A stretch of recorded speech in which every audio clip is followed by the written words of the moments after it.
Well, companies operating in the country are still, some of them, finding it difficult to access United States dollars, although there has been some improvement. That's according to the Chief Executive Officer of the Chamber of Industry and Commerce, Catherine Kumar, last week. The central bank says at the end of July, that's the last month, Trinidad and Tobago's net official reserves stood at 10,180 million US dollars, representing in excess of 12 months of import cover. That's 10.18 billion.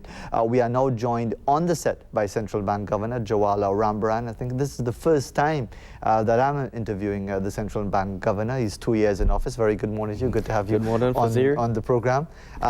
Thanks for pointing out that my flower is dying and has mealybugs at the back of it. Hopefully it won't infect our discussion. But what really is the issue with this US dollar shortage in certain banks and certain branches in Trinidad and Tobago?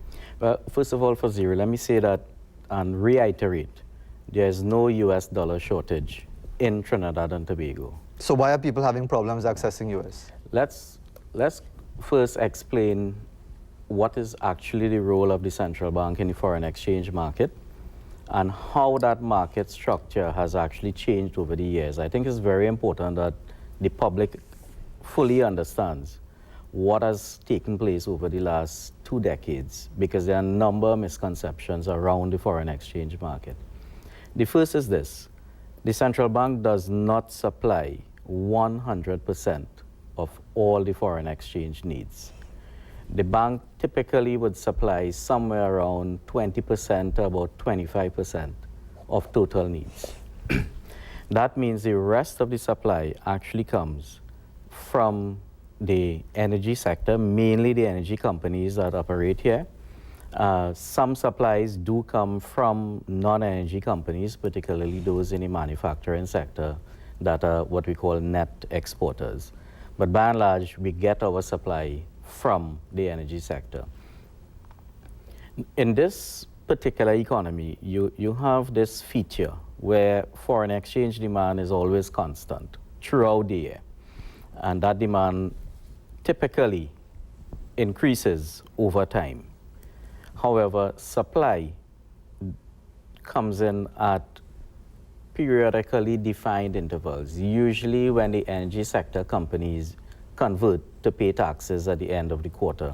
So what you find is that there's what we call a lumpiness in the supply, and it is at that point where the central bank comes into the market and tries to even out the flow and tries to match the difference between what is the demand and what is the supply that's coming in. So our policy is to ensure that we meet the shortfall and we provide for a lot of stability in the foreign exchange market. But I take your point about what has been happening over the last 2 decades, and we could elaborate on that further. But certainly within the last 6 months, you are hearing business people complaining about there seems to be some issue with getting access to US dollars for them to do their business, legitimate business. Is there some particular development within the last 6 to 12 months that has created greater inconsistencies in supply? And that is why I say we need to understand how this market has evolved. In that what you see is that over the last year or so, you have had an economy that has basically stabilized and has picked up on a growth path. That would then mean that you would have increasing demand for foreign exchange. Foreign exchange needs are growing. At the same time, you have an economy that for the last 5 years or so has been experiencing a very historically low interest rates, which means that returns on TT dollars relative to a US dollar asset are lower. And you would have, if you've been following the markets over the last year, you'd have seen where the US Fed has now indicated that they would soon be normalizing their policy, simply meaning at some point in time, US interest rates are going to rise. And if our rates remain low, that means there is an interest rate differential that would put US dollar assets in favor of our TT dollar assets. The third is that generally, if you look at the composition of demand, it has also changed. So 5 years ago, 10 years ago, most of that demand would have been what we call trade-related demand. Now you have new features where credit cards have become an important component of the financial payment system. And it will surprise you to know that of all US dollar demand, credit card payments must be made first by the banks. So before you even walk into your bank branch and ask for US dollars, the bank has to first satisfy credit card payments. Yeah. Then you look around you, you look on the roads and you see the extent of the heavy consumption of automobiles, for instance. Right? That was not happening 5 years ago. But that's bought in TT dollars. Well, by the local consumers. No, but to bring the cars here, Yeah, sure. we need US Well, dollars. we've been buying plenty cars for years. No, no. We have been buying cars, but not at the rate at which we've been doing over the last few years. Okay. Right? And you see that in terms of how quickly the series comes to an end. And the type of vehicles now, there has been a gradual shift away from the typical average middle-class sedan to more higher luxury vehicles. So that means we have an increasing pool of resources now being devoted, US resources being devoted to financing automobile consumption. The third relates to what's happening with interest rates. And just in general, persons are a lot more aware about events around the world, and we typically have this penchant for always holding US dollar assets. So when you add all these factors taking place around the same time, what you find is that you will now find increased demand and almost a surge in demand for US dollar assets. I take all of those on board, Mr. Rambarran, but I'm just trying to get to the basic issues of demand and supply, because I think that the central bank has stated consistently that there's an excess of supply over demand as far as US dollars is concerned. No, would that be correct? It's actually the other way around. Okay, there's an excess in of this demand? economy, we will always have excess demand over supply. And as I said, that's where we come in to match that gap. Right. So once the demand is always greater, that means there's insufficient theoretical. Well, that's what I mean. We come in. Let me correct myself then. After the correction by the central bank, and in trying to bridge that gap, would you say that you are meeting the demand essentially for Yes, US dollars? the answer is yes, and as a matter of fact, that is why we made improvements to how we come in to meet that particular shortfall. Why then, sir, do you have a situation still as pertains now? And I can tell you from my own personal experience that when people go into banks, certain branches in certain parts of Trinidad and Tobago, they cannot access US dollars. Right. First, for zero, as I said, our goal is to match the shortfall. That means we have to ensure that the system as a whole, at the macro level, is adequately supplied. Right? The other part where we need to bear in mind is that foreign exchange market distribution is in the hands of the banking system. It is not in the hands of the central bank. Right? People keep saying the central bank should then determine how much money you get. Well, we had days like that, and we call those days the days of exchange control. Yes. And those days don't exist again. It is up to the commercial bank to determine when you present yourself. They know you best. You are their client. They know your needs. They know exactly what it is you want. And then they're in the best position to determine how they meet your needs. So the bankers only giving their friends then? First, it depends on what your needs are. If you come to the bank with a bucket for foreign exchange, when your needs are only in relation to a cup, then you walk away saying, I didn't get, right? So it depends on what your needs are and what you come in for and what you are asking for relative to what it is in the system that could meet your particular supply. Sure. Right? When we look at the numbers over the last 3 or 4 months, you keep hearing, first, let me say the situation has improved substantially over the last I'm glad you make that quarter. point, because the fact that you say it has improved means that it was not in a satisfactory position before that last quarter. And again, the question is, Mr. Rambarran, why was it like that? Because for the very same reason that I outlined, that there were a number of demand factors all working together at the same time in the system. One of the other things that had happened is that Is there hoarding going on? Are the banks hoarding US? No. Right? Once the banks have the supply, it is sold to the public and to the business community. As I say, we have to understand, this is not a simple system that we operate under. Right? The dynamics of demand are constantly changing. One of the things that happened over the Christmas period is that you had several companies that came onto the market for what we call the US dollar capital transactions. Right? They were funding, looking for US dollar to fund capital transactions on behalf of their clients, the business community.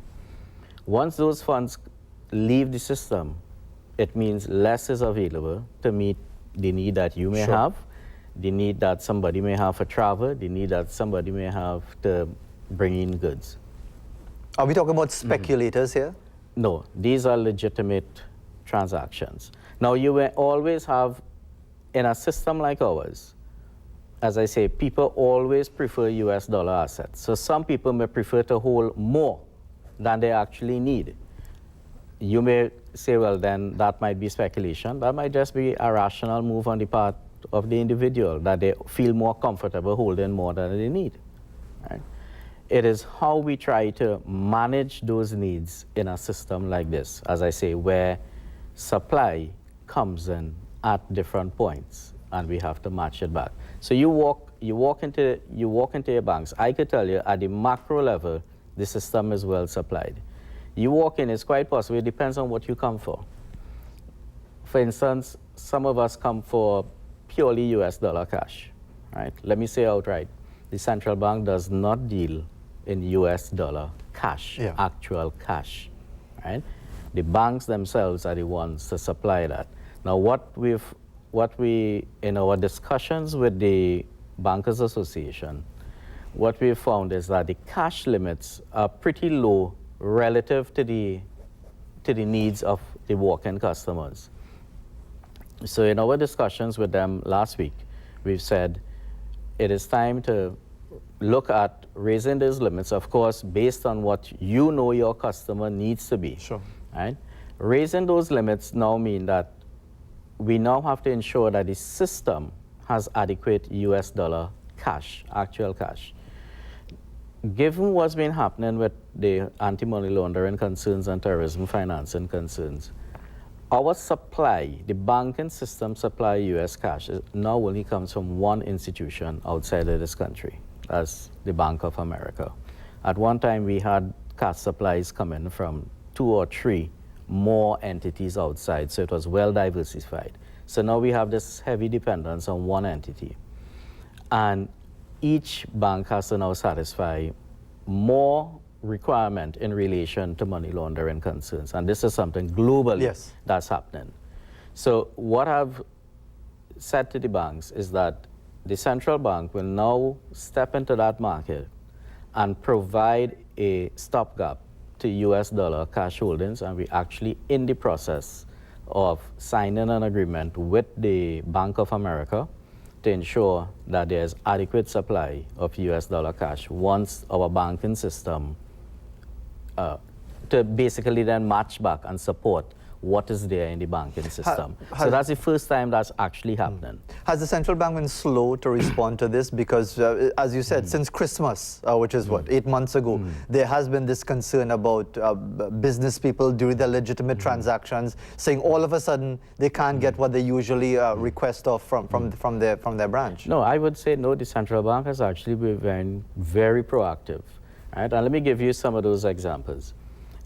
When we made improvements to our distribution, foreign exchange distribution system in April, there were a lot of discussion around the fact that we now had 4 more non-banks as authorized dealers in the system.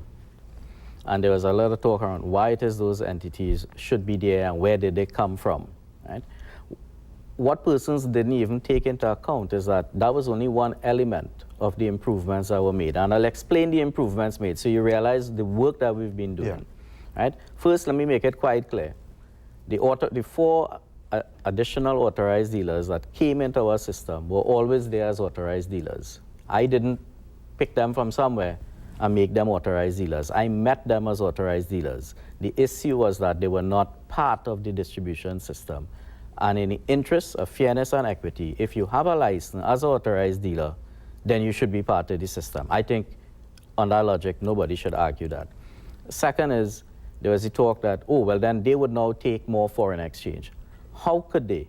If we only supply 25% to the market, and we have now 4 entities whose supplies that I give to them is based on their market share, and their market share is low, how can they take away from the market? So mathematically, that didn't make sense. The other key thing would be, what were the other changes that we made to the system?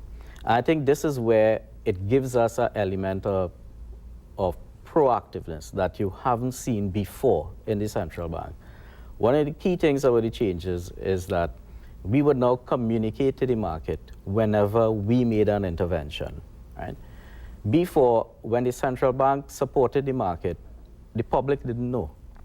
They would find out maybe well after the fact when we made maybe an announcement in the monetary policy report and our monetary policy statement, or maybe when the governor made a speech. Now when we do an intervention, the public is aware that an intervention is being undertaken, why, and then we give a sense of what we plan to do in the coming months. So we are providing some reassurance and comfort to the market as a whole. The second is the system changes that we made allow for greater interaction between the central bank and the banking community. So we now have 2 major forms of interaction. 1, I meet regularly with the CEOs of the banking system, and 2, my foreign exchange department meets and treats regularly with the traders of the banking system. So there's a constant level of communication that's taking place now, and which is why we now move into the marketplace before any tightening takes place. We just have a few seconds left, Mr. Rambarran. I really appreciate you being with us this morning, because I don't know why you weren't here before during the course of the 2 years. But you didn't invite me. Well, that's our fault. But let me just say that we look forward to having further discussion, because I really wanted to have the time to talk about the whole question of the regulatory role of the central bank, which I think is just as important as well. So can we say, having talked about the lumpiness in the market, re-access to foreign exchange, and specifically US, that you are the man with the financial barber green, that you have now smoothed out the road, that it won't be as lumpy as it has been? It will always be lumpy. The central bank will be there to continue to provide the support to the shortfall. And let me give the reassurance. We're heading into our Christmas period. Right. We are now coming to the end of the busy travel season. The noise has not been as heavy as you would have heard it before because of the work that we are doing. And I give the reassurance, as we move into the busy Christmas season, the central bank will continue to be there to provide the support to the shortfall in the market. And we are closely monitoring what's taking place and to ensure that the noise is as minimal as possible. Well, that's some reassurance from the central bank governor himself, the man who signs off on your dollars. You will see the fancy signature there over the many years. It's an interesting way to track the central bank governors over the years. When you look at, you see the signature that is emblazoned on your note, whether it's a red one or a blue note, if you're lucky enough. I wonder if you'll ever see that kind of signature on a green back. You never know. Mr. Rambarran, thanks very much for coming in this morning. And indeed, it's important that we clarify these issues, that we do present the officials who are very much at the center of these issues to give us some perspective on it. Is it about the individual banks themselves and their own judgment calls when it comes to doling out U.S. currency, cash specifically? And is there some selectivity in that area. But according to the central bank governor, he's giving the assurance that we won't be experiencing some of the discomfort that has been going on maybe earlier in the year. There has been some improvement in the last quarter, as endorsed by the CEO of the Chamber of Industry and Commerce, and we'll wait to see how it turns out. Looking forward to my next dialogue with the central bank governor, especially in relation to the role as, how should I put it, a regulator of the financial sector, especially after the CLICO fiasco and what was felt to be the fact that the central bank seemed to be looking the other way when they should have been focusing on their job. He wasn't there at the time as governor, but we can talk about that at another time. We'll take a quick break and continue on this Monday morning.